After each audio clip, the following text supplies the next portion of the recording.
Remember the game where you played as a hungry shark and just ate everything? People, boats, other sharks, nothing was safe. It was chaotic, over the top, and weirdly satisfying. But how did it all begin? Today, we're diving into the history of Hungry Shark, from a simple mobile game to a massive franchise that somehow keeps getting crazier. The very first Hungry Shark was released back in 2010 by a small London-based studio called Future Games of London. It was their first big hit, and honestly, no one saw it coming. The idea was simple. You're a shark, you're always hungry, eat to survive, avoid dying, and cause as much chaos as possible. It launched on iOS and immediately blew up.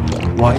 Because it nailed that arcade-style feeling, quick gameplay, easy controls, and a dark sense of humor that made it stand out. It wasn't the most polished game out there, but it was fun, addictive, and kind of hilarious in the most unique way. And that was just the beginning. After the surprising success of the original Hungry Shark, Future Games of London didn't waste any time. They quickly followed up with Hungry Shark Part 2 and Part 3, building on the chaotic fun with better graphics, new enemies, and bigger maps. The core formula stayed the same, eat or be eaten, but each sequel added layers of madness that kept players hooked. Then in 2012, everything changed with the release of Hungry Shark Evolution. This was the moment the series truly leveled up. First of all, it went full 3D, which gave the game a much more immersive and chaotic feel. The sharks got their own upgrade paths, meaning you could evolve your terrifying fish into an even more absurd apex predator. There were boss battles, mutant enemies, underwater volcanoes, and secrets hidden all over the map. Oh,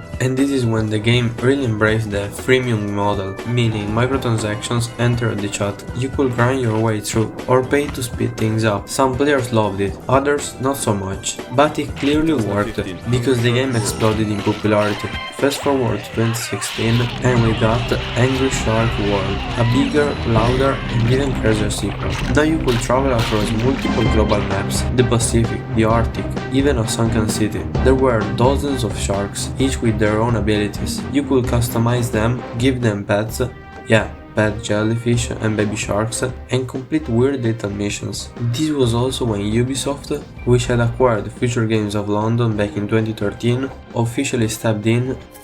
Things got serious, and by serious, I mean seriously insane. With a major publisher behind it, Hungry Shark suddenly had the kind of support that most mobile games only dream of. We are talking about regular updates, seasonal events, and a constant stream of new sharks, each more ridiculous than the last. This is where the series really leaned into the absurdity. You weren't just unlocking great whites anymore, you were getting laser sharks, mecha sharks, and radioactive monster sharks with glowing eyes and rocket boosters. Ubisoft didn't just help with content, they also brought in full-on marketing campaigns, social media events, and cross-promotion that kept the game in the spotlight. You'd log in for Halloween and find zombie sharks, Christmas, Santa hats, and snowy maps. Every event was another excuse to go on a feeding frenzy, and the production value way higher. The animations got smoother, the UI cleaner. It started to feel less like a scrappy indie game and more like a proper mobile franchise with staying power. In short, Ubisoft turned Hungry Shark into a blockbuster, without losing the chaotic charm that made people love it in the first place. The magic of Hungry Shark is stupid simple in the best way possible. You are a shark, you are starving, you eat everything. That's it. That's the loop. But it works so well because the game doesn't try to overcomplicate things. You swipe to move, tap to boost, and just go wild. Fish, birds, people, submarines. If it moves, and sometimes even if it doesn't, you can probably eat it, if your shark is strong enough. But here's the thing, under that simplicity, there's a surprisingly addictive progression system. You get coins, level up, unlock new sharks, buy accessories, and suddenly you are grinding for a jetpack or a top hat like your life depends on it. The sessions are short, perfect for quick bursts while waiting for the bus or pretending to listen in class. I'm joking, don't behave like this guy in the last video. And yet, the game pulls you in with that chaos and dark humor. It's gory, but in a cartoonish way, comically violent, not disturbing. And the style? Total mayhem.